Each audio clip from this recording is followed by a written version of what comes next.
My name is Marisol. I did not expect betrayal to wear his smell. It was late afternoon when I walked into the cafe. Rain had left the windows wet. Steam fogged the glass. I ordered black coffee and sat by the window that faces our house. It is a small house. It used to feel safe. That day I had errands. I had grocery lists and a dentist appointment. But I sat longer. I watched the street. I watched the two houses across the way where the sunlight struck their porches and made everything look ordinary. I watched because ordinary begins to crack, and you often do not notice until the crack shines. He came home early. Marcus. He moved like he always did. Confident. Smooth. A man who expects the world to accept the face he shows it. He unlocked our front door. He did not look at the window. He did not notice me watching from the cafe. He probably thought I had gone to the dentist. He probably thought I trusted him. She was not who I expected. Lila was new on our street. She wore light linen and expensive shoes. She carried herself like someone who thinks the world owes them room. They walked into the house together. They did not hide. They smiled. She kissed him like they had secrets meant only for each other. My stomach turned into a rock. I did not walk home. I waited. I told myself I would not be the woman who storms the front door. I told myself I would not make a scene. I watched because I needed a map. I watched because a single moment can change everything. Night fell. The house glowed like a stage set. A lamp lit the bedroom window on the second floor. I could see silhouettes if I looked close. I could see a shadow that leaned, a shape that moved, a curtain that shifted. I felt sick in a way I had not known existed. I fumbled for my phone. My fingers shook, but I moved fast. I have a rule now. Proof first. Words second. Rage last. We had an important meeting at his company the next morning. Marcus was due to present the quarterly numbers to the board. Investors would be there. Officials would be watching. The timing was a knife edge. I opened the camera app. I angled my phone to film the lit bedroom window across the street. I pressed record with a hand that refused to be steady. The camera caught a coat thrown over a chair. It caught the shape of two people on a bed. It caught a laugh like a sound from a mask. It caught Marcus's silhouette and then the familiar slope of his profile as he leaned in. My mouth tasted of metal. I did not post anything on social media. I did something colder. I sent an email to the company board. My fingers moved like thunder. Subject line: urgent. Misconduct evidence enclosed. I attached the video. I attached a short message. I did not beg. I did not plead. I wrote facts. Video attached. Timestamp attached. Please review before the meeting tomorrow. This affects fiduciary trust. After I hit send, my heart involved a new rhythm. The cafe lights buzzed. The rain blurred the street. I sat back and watched the house. The bedroom light through the glass looked suddenly small. Felt like a public stage now. No longer private. No longer safe. He smelled like cologne. She smelled like silk. Their laughter floated out and splintered against the glass. I thought the hardest part was done. I had proof. I had done something logical. I had used the most powerful ally a woman like me can claim. Truth documented on a device no one can deny. Then my phone chimed. A new email arrived. From the board. The subject line read: received. Acknowledged. The message said 3 words and a name. Received. Acknowledged. Call us. My fingers froze. Call us meant scrutiny. Call us meant questions. Call us meant exposure beyond anything I had imagined. Call us meant the meeting would not be private anymore. I looked across the street. The curtain moved. A hand reached out. The bedroom window opened a fraction. A silhouette stepped toward the sill. At that same instant, a shadow slid under the cafe door. Someone pressed their nose to the glass. A familiar car idled at the curb. Headlights off. Engine too quiet. My phone buzzed again. Unknown number. One line. He knows you are watching. The silhouette at the window paused and looked directly out. I could have sworn it lifted a hand as if to wave. Then the shape pulled the curtain closed. My phone lit up with another message. This one read: meet me. Here. Midnight. Alone. There is more. I looked down at my coffee. The steam rose like a question. I knew then that the next steps would not fit a calm script. Tell me to continue when you are ready for part 2. Inciting incident. I will keep each part separate and match the length and style you require. Midnight came with a taste of rust on the air. The pier stretched into the dark river like a broken finger. Fog crawled low, muffling the city. I walked with my coat tight, my phone in my pocket. The message burned into the screen. Meet me. Here. Midnight. Alone. There is more. I should have ignored it. I should have stayed home. But something told me that ignoring meant blindness, and blindness is what Marcus counted on. A man stood beneath the third lamp. His cap shadowed his face. He flicked ash from a cigarette into the water. When I approached, he didn't smile. You're Marisol? His voice was low, rough. Yes. He tapped the envelope in his hand. Your husband keeps sloppy habits. He thinks cash buys silence. It doesn't always. I took the envelope. Inside were copies of receipts, photographs, hotel bills, boutique purchases. I pulled one photo free. Marcus's arm wrapped around Lila as they entered the same hotel he had claimed was under renovation. His face was clear in the reflection of the glass doors. The date was stamped. Last Friday. The night he said he was with clients. My chest tightened. Why give this to me? The man exhaled smoke. Because you'll use it. Men like him leave too many bodies behind. Some deserve warning before the fire catches them too. He dropped the cigarette, ground it beneath his shoe and walked into the fog. I stood on the pier, envelope heavy in my hand, and realized this was bigger than a fling. The receipts weren't small. Thousands of dollars on hotels, gifts, transfers. Some on his company's accounts. Others hidden through shell charges. He wasn't just cheating.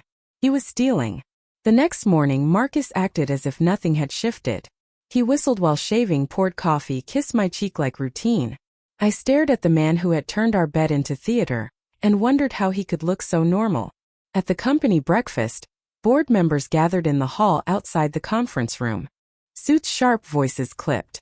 My phone buzzed. Nora, my younger sister, who had always believed Marcus was too polished to be real. I whispered into the line. You were right. Then I hung up before my voice cracked. The meeting began. Marcus stood at the head of the table, posture perfect, tie straight. He clicked through slides, revenue figures bright on the screen.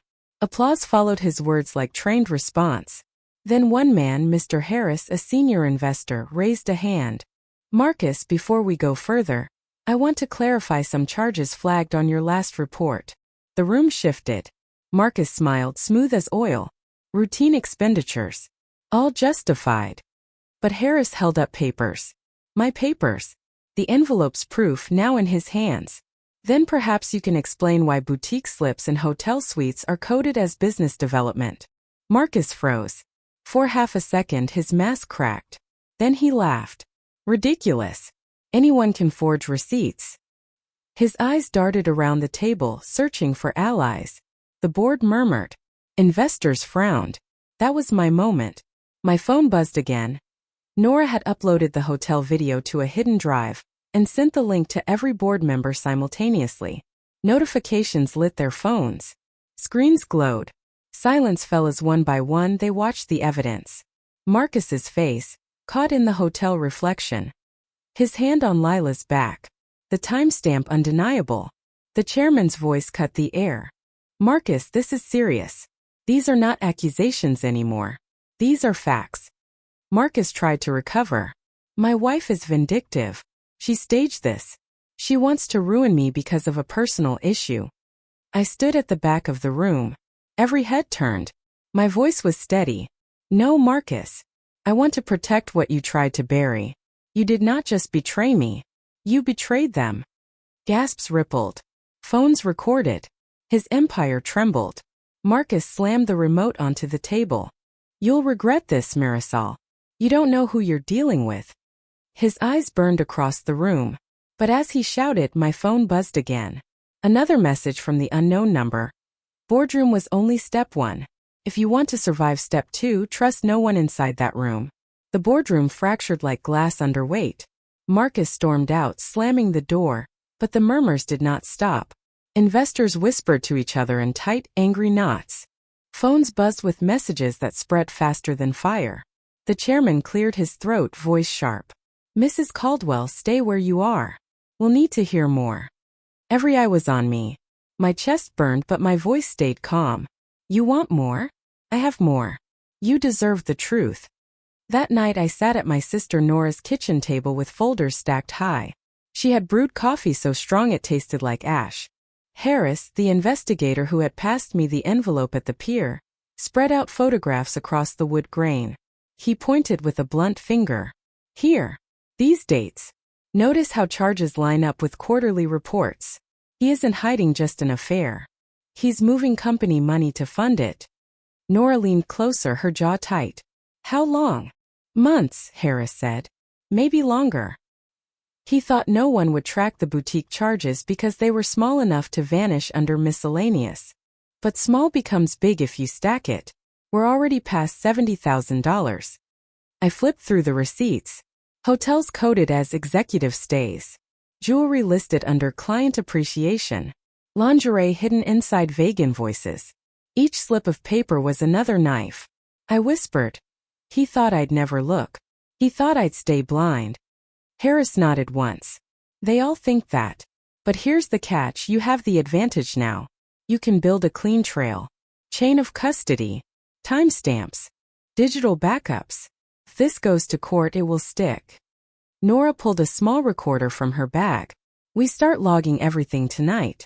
Every call. Every file. Every transfer. If he moves money again, we'll know. We worked until dawn. The folder grew heavy with proof. My laptop filled with backups. 3 drives were sealed into bags. 1 went to Harris. 1 stayed with Nora. 1 I hid under the floorboards in my study. But evidence is more than paper. Evidence is timing. The anonymous messages gnawed at me. Boardroom was only step 1. Trust no one inside that room. Who had sent them? An ally? A warning? Or Marcus himself trying to twist me? 2 days later, I found another note wedged under my car wiper. Black ink, the same thick strokes. He isn't alone. Watch the woman.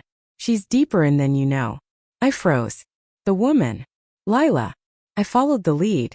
Harris and I tracked her to an art gallery downtown. She arrived in a silver dress, alone but not unnoticed.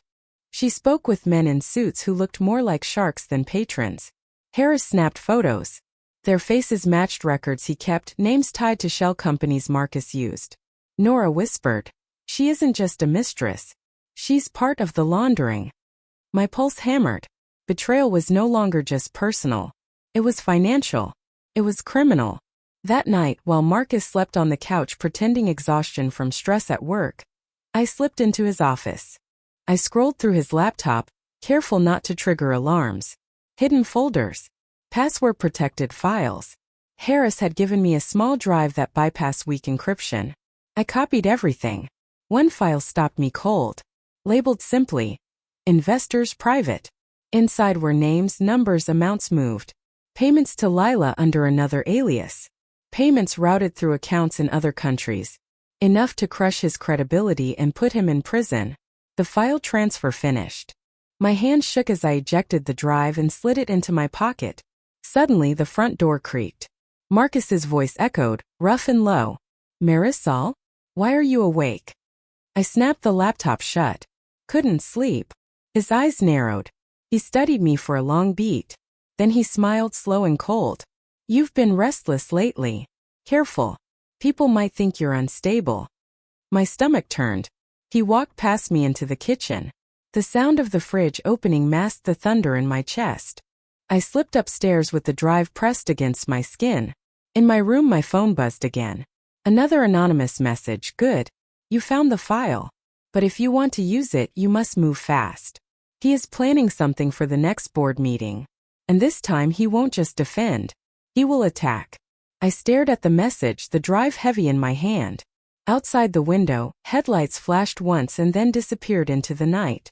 Someone out there knew every move I made, and the game was far from over.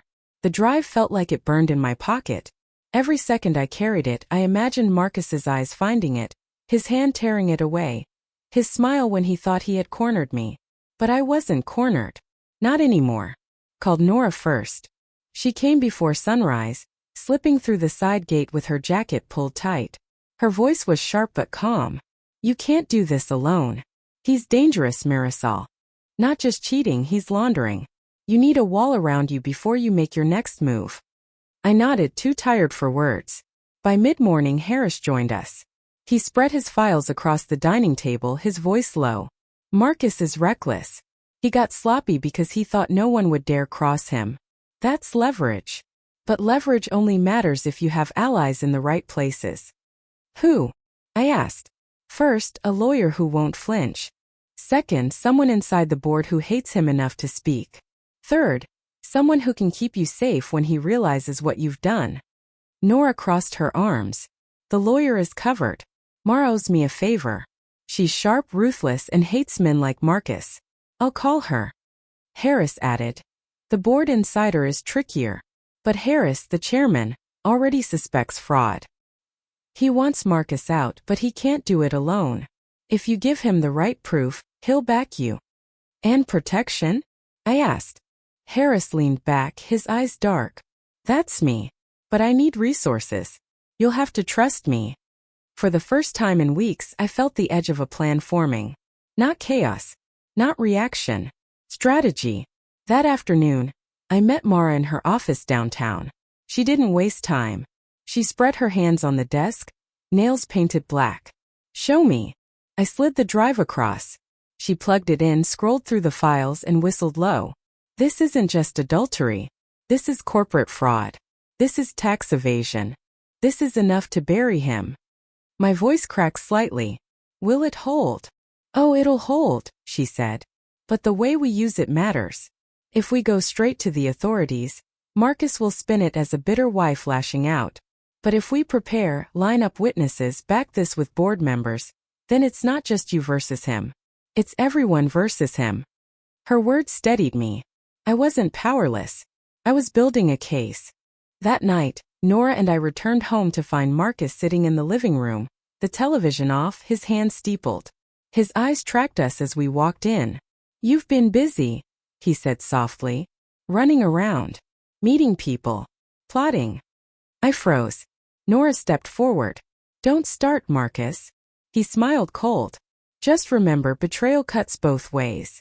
We didn't answer. We went upstairs, hearts pounding, every step heavier than the last. In my room, my phone buzzed again. Another anonymous message. He suspects. Move faster. The gala next week is your moment. Do not waste it. I stared at the words. The gala. Marcus had been planning it for months. A glittering event for investors, press, and politicians.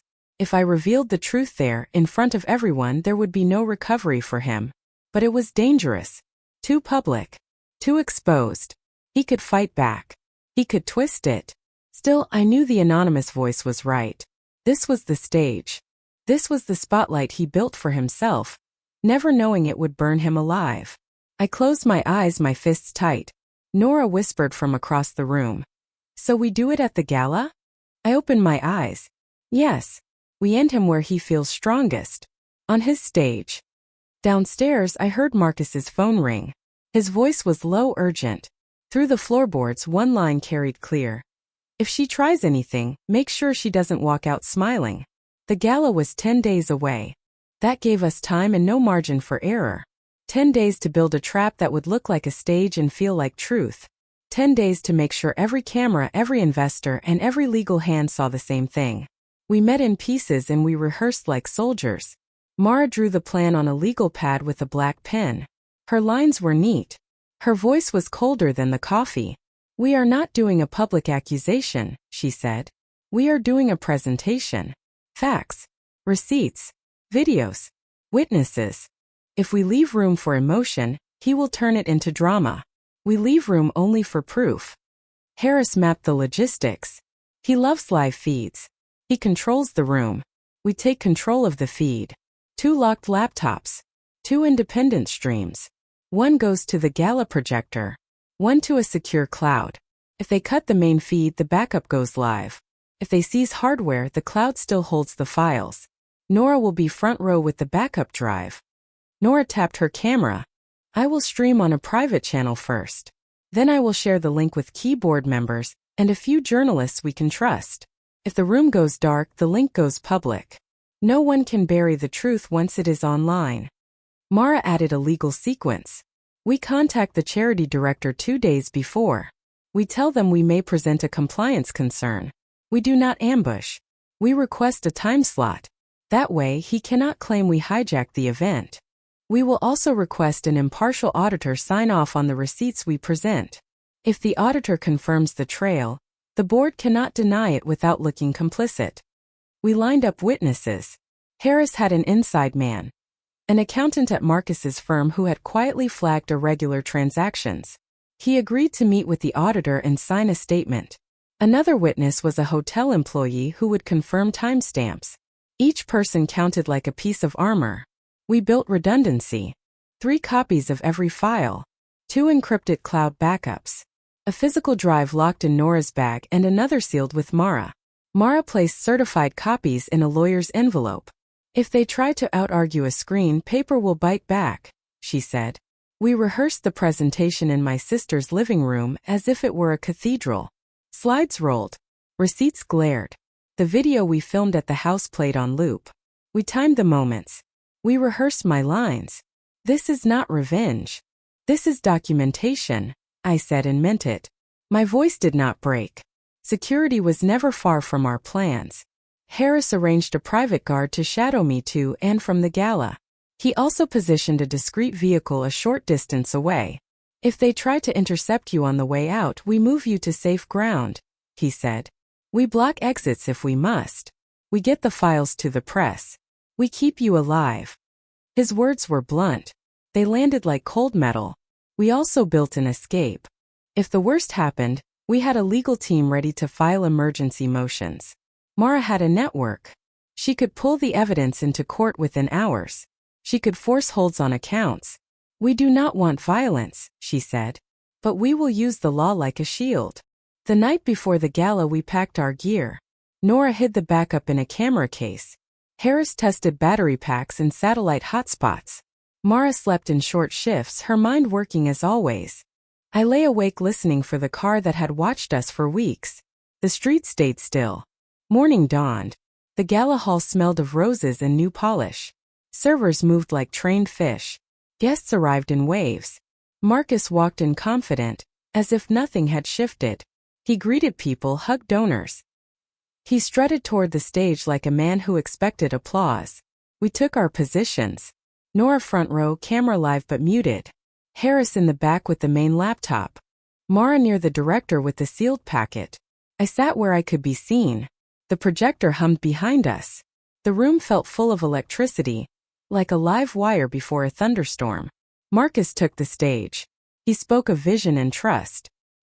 He laughed at his own line and the room obliged.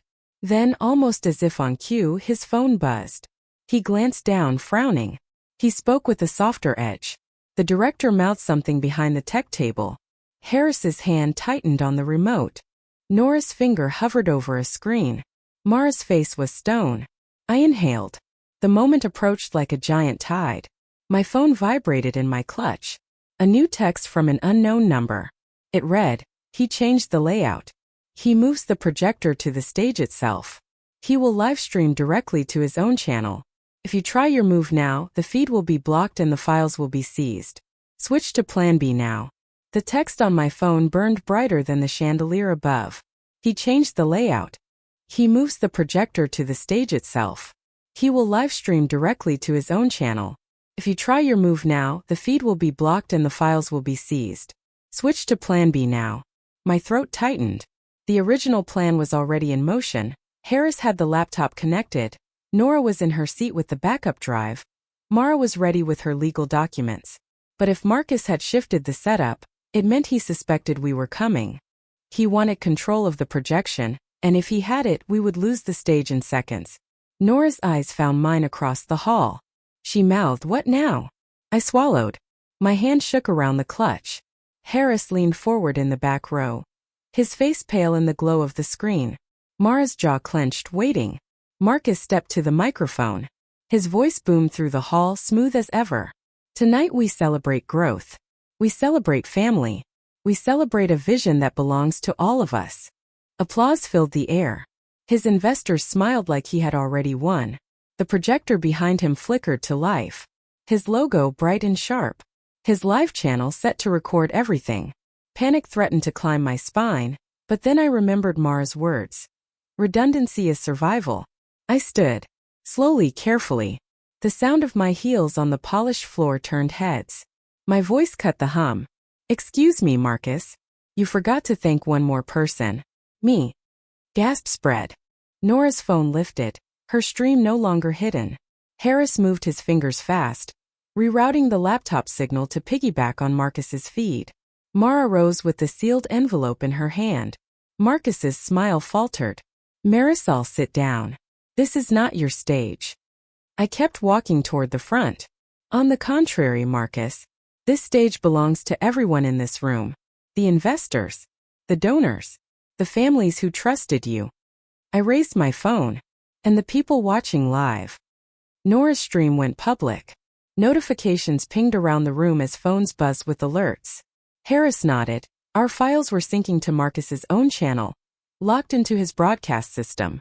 If he cut the projector, he would cut his own stream in front of his viewers. His jaw tightened. He tried to regain rhythm. Ladies and gentlemen, forgive the interruption. My wife is under stress. You understand. He gestured to the tech table, signaling to cut me off. The projector flickered, but Harris was faster. Our files took over the screen. Receipts appeared. Hotel bills, boutique slips, transfers. Marcus's voice faltered mid-sentence. Investors leaned forward, frowning. I didn't stop. I spoke loud and clear. For months, Marcus has stolen from you. He has stolen from this company. He has stolen from me. And he thought no one would notice. Gasps broke into shouts. Phones filmed. A woman in the third row stood, her voice sharp. Is this true? Marcus shouted. Lies. Fabrications. But then the video played. The hotel reflection. Marcus's face clear. Lila at his side. The timestamp undeniable. The hall froze. The board members looked from the screen to Marcus and back. His mask cracked. Sweat beaded his forehead. But then came the pivot. The feed cut sharp, sudden. The screen went black. A hush fell. Marcus's voice thundered. Enough. Security, remove her. Guards started toward me. Nora shot to her feet, holding the drive high. The files are in the cloud. Cut this and the world will see it anyway. The guards hesitated, eyes darting to the investors, to the phone still streaming. Mara stepped between them, holding up the sealed envelope. Touch her, and this packet goes straight to federal court. Chaos erupted. Half the crowd shouting, half filming, Marcus screaming, the board demanding order. The lights flickered. And then, just as I thought the balance might swing back his way, my phone buzzed one more time. Another message from the unknown number. The projector is not the only trick. He has a second plan. Check the back entrance now. I turned toward the far end of the hall. The service door stood ajar. A shadow slipped through it carrying a black case, the kind used for hard drives. Marcus wasn't just trying to silence me. He was stealing the evidence itself. The sight of that shadow at the back entrance snapped something in me. If Marcus stole the black case, the entire plan could collapse. The files, the receipts, the videos, everything we worked for could vanish in one sprint through a side door. I moved fast. My heels echoed across the marble as I cut through the crowd. Voices shouted behind me. Guards half following, half frozen by the chaos. Marcus roared at the stage, trying to pull the focus back. She is hysterical. Stop recording this madness. But no one listened. Phones stayed high. Streams rolled. Nora's voice carried. The evidence is already out there. Her camera stayed trained on Marcus. Harris sprinted toward the side door, shoving through startled servers. I followed close, my heart hammering. The shadow turned into a man in a black suit. His face I knew, Marcus's personal assistant Derek. He clutched the case tight and bolted through the door. Stop him! I shouted. Harris caught Derek by the arm, but Derek swung hard, knocking Harris against the wall. The case almost slipped, but Derek tightened his grip and pushed forward. I grabbed a tray from a table and slammed it across the frame of the door, blocking his escape. The crash rang out like a gunshot. Derek cursed. You don't understand, Marisol. You don't want this going public. Yes, I do, I snapped. It belongs to everyone he betrayed. The commotion drew eyes. Investors pressed closer. Guards wavered, not sure whose orders to follow. And then from the center of the hall, Marcus's scream split the air. Enough! She is nothing without me. I turned. He had climbed off the stage, red-faced, sweat pouring. His tie hung loose, his mask gone. She is a housewife with no skill, no power, no right to stand here. I built everything and she is nothing. The room gasped. His words, so arrogant, so raw, echoed like a confession. Phones caught every syllable. His investors' faces darkened. His board members shook their heads. That was my cue. I raised my voice, clear, steady. Nothing? Then explain this. I held up my phone, already synced to Harris's cloud backup. The projector flickered back on, this time under Nora's override. The files filled the screen again. Transfers. $72,000 rerouted. Boutique slips. Hotel invoices. Lila's name again and again. And then the video. Marcus reflected in glass, arm around Lila. The timestamp glaring. The silence was suffocating. Then came the shouts. Investors yelling questions. Journalists snapping photos. One board member slammed a folder shut and shouted, "This is fraud. This is breach of fiduciary duty." Marcus lunged toward me, but guards finally moved. Not to grab me, but to stop him. Two men restrained his arms as he thrashed, spitting fury. "You think this will end me? You think you've won?" I faced him, my heart steady now. "You ended yourself. I just turned on the light." Mara stepped forward, her voice sharp as steel. "Ladies and gentlemen, you have seen the evidence. Certified copies are with the legal team. This will go to federal authorities within the hour. The board may want to recess, but this company will never be the same." Marcus shouted curses, struggling against the guards. Derek finally dropped the black case, surrender written on his face. Harris picked it up and locked it under his arm. The board chairman rose. "Marcus Caldwell, you are suspended pending immediate investigation. You will leave this building under escort. Effective now." Gasps rippled again. Phones captured every word. But even as guards dragged Marcus toward the exit, he twisted his neck to glare at me. His voice cut through the uproar, venom dripping. "Marisol, this is not over. You have no idea what you've started." At that moment, another phone buzzed in my clutch. I glanced down. The same anonymous sender. The message read, "Good work. But if you think tonight was the end, you're wrong. Marcus was hiding more than affairs and money. Be ready. The real storm hasn't begun." The gala dissolved into chaos the moment Marcus's wrists were gripped by security. His polished mask was gone. He shouted, cursed, even tried to lunge again. But every move was caught by the cameras surrounding us. Phones filmed from every angle. Flashes burned his face white. Investors shouted over each other. Some demanded answers, some already called their lawyers. Others scrambled toward the exits as if distance could save them from the fallout. The chairman banged a hand on the table, shouting for order, but the storm swallowed his voice. Nora stayed near me, her phone still lit. The stream counter ticked upward, thousands of viewers, then tens of thousands, all watching Marcus unravel in real time. Harris held the black case tight, his eyes scanning every corner as though he expected another thief to come running. Mara was calm, her pen scratching across a legal pad, documenting everything. And then came Lila. She had been hiding in the back, half shielded by a group of donors. Now she stepped forward, her silver dress shimmering under the lights, her face pale. "Marcus," she screamed. "You promised me this was safe. You said no one would find out." Her voice cracked. Phones whipped toward her. She covered her face, but it was too late. The crowd already recognized her as the woman in the hotel video.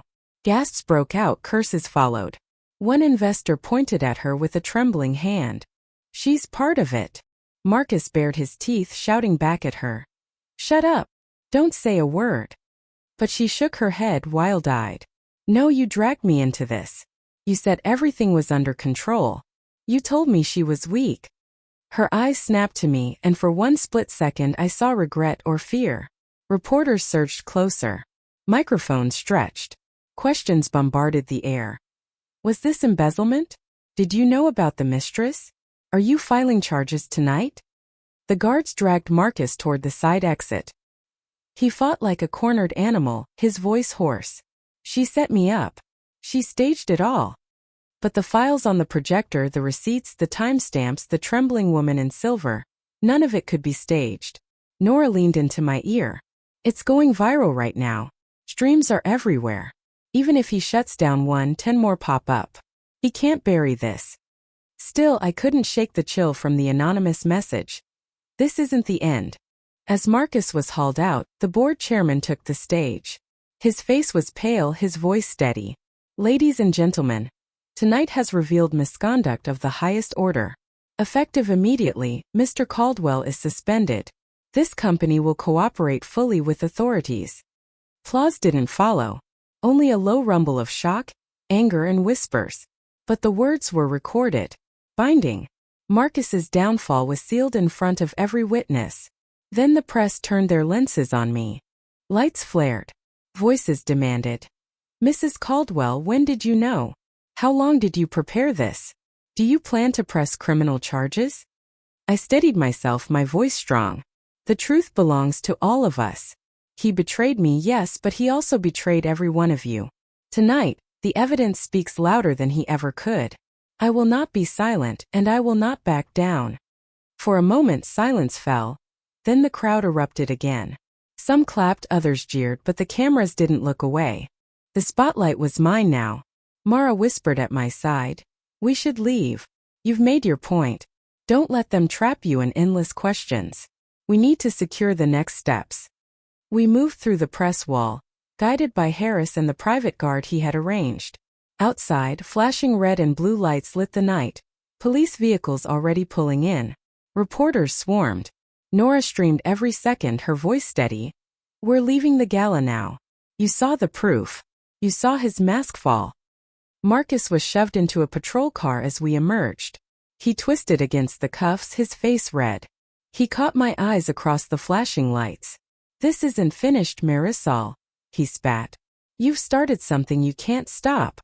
The car door slammed shut. His voice cut off, replaced by the low murmur of the crowd and the wail of sirens. But even with him locked away for the night, I couldn't shake the message. The real storm hasn't begun. As we reached our car, Harris's phone buzzed. He frowned, handed it to me. On the screen was a new alert. Financial accounts tied to Marcus had already been drained in the last hour. Millions gone. Someone else was moving behind him. Faster than we imagined. Morning broke with headlines that felt like thunder. CEO exposed in public meltdown. Investors abandon Caldwell Group. Mistress caught on camera. My phone buzzed nonstop, notifications piling into an endless stream. Every major outlet carried the footage. Every clip of Marcus screaming, sweating, calling me nothing replayed on a loop. Nora sat at my kitchen counter, scrolling through her phone. She shook her head, half in awe, half in disbelief. It's everywhere. Millions of views. Hashtags trending. Even international news picked it up. You couldn't bury this if you wanted to. I sipped coffee that tasted like steel. And Marcus. Harris entered, placing a newspaper down. The front page showed Marcus shoved into a patrol car. His face twisted in rage. He's out on bail. His lawyers worked overnight, but the charges are coming. Fraud.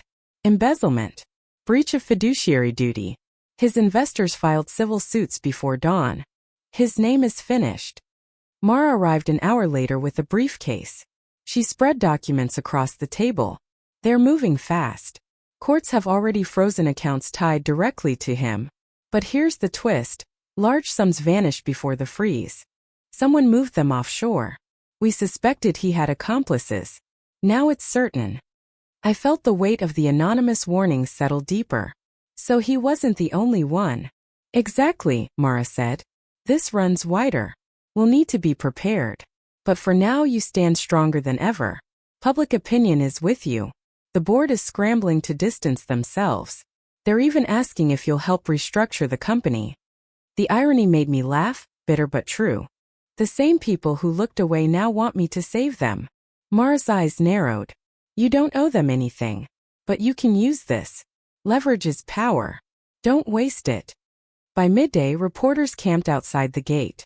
I ignored them, but Nora recorded the crowd. she whispered.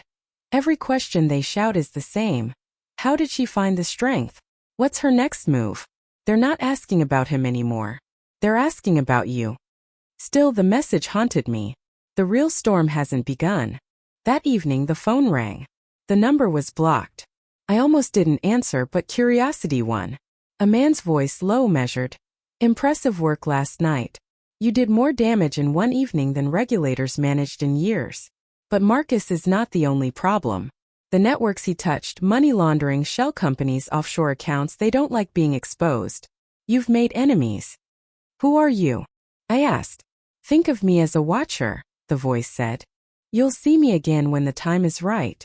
Until then, stay sharp. You'll need every ounce of resolve. The line went dead. I stared at the silent phone, my heart racing. Later, Harris showed me the latest bank report. Marcus's mistress, Lila, had vanished. Her accounts were empty. Her phone disconnected. She was gone like smoke. Nora muttered. She knew the walls were closing. She's running. But I wasn't running. That night, as the city lights glowed outside, I stood by the window. The world had watched Marcus crumble. They had watched me stand tall. And though I was exhausted, hollowed by weeks of planning and fear, I felt stronger than I ever had. Tomorrow would bring lawyers, more reporters, maybe more enemies. But tonight, one truth cut through the storm. I had taken back my power. Just before midnight, an email arrived in my inbox. No sender. No subject. Just one attachment. I hesitated, then opened it. Inside was a photo, Marcus in handcuffs, glaring at the camera. Across the image, in bold letters, someone had typed, "He was only the beginning." The weeks that followed felt like living inside a courtroom and a battlefield at the same time. Marcus fought every charge with the desperation of a drowning man, but every hearing brought more evidence, more witnesses, more collapse. Investors abandoned him. Journalists replayed his downfall. His name became a headline, not for power but for disgrace. He had once strutted into rooms as though he owned the air itself. Now he shuffled through hallways in handcuffs, followed by cameras that saw only shame. Mara guided me through the storm with precision. Every document filed, every statement secured. Harris kept me safe. His quiet presence a reminder that vigilance had saved us. Nora never stopped recording, her voice steady when mine faltered. Lila resurfaced weeks later, cornered by investigators. Her testimony tied the last knots around Marcus's empire. She cried on camera, painted herself as a victim, but her tears didn't erase the truth. She was part of it and she paid her price. The courts seized what remained of Marcus's assets. The accounts he thought untouchable were frozen. The mansion he boasted about was auctioned. The company restructured without him. The life he built on lies collapsed piece by piece until nothing remained but his shadow. And me? I chose not to hide. I stood at the press conference. Cameras pointed at me the way they once pointed at him. My voice was steady. I was called nothing. I was told I was powerless. But the truth is this. No one is powerless when they hold the truth. You can destroy lies with proof. You can protect yourself with courage. And you can walk out stronger no matter how hard they tried to break you. Applause filled the room. Not the polite kind Marcus used to chase, but real applause. For the first time, I wasn't standing in his shadow. I was standing in my own light. At night, when I looked out the window, I thought about the anonymous messages, the watcher who warned me. I still didn't know who they were, or why they had pushed me at every step. Maybe an ally. Maybe something darker. But the words lingered. He was only the beginning. Maybe the storm wasn't over. Maybe there were more battles ahead. But I wasn't afraid. I had faced betrayal in its ugliest form and walked out stronger. So if you are listening now and you feel cornered, remember this. Silence only protects the guilty. Lies only survive in the dark. Shine the light, even if your voice shakes. You have more strength than you know. Because Marcus thought I was nothing more than a shadow at his side. And now the world knows. I am the storm that ended him.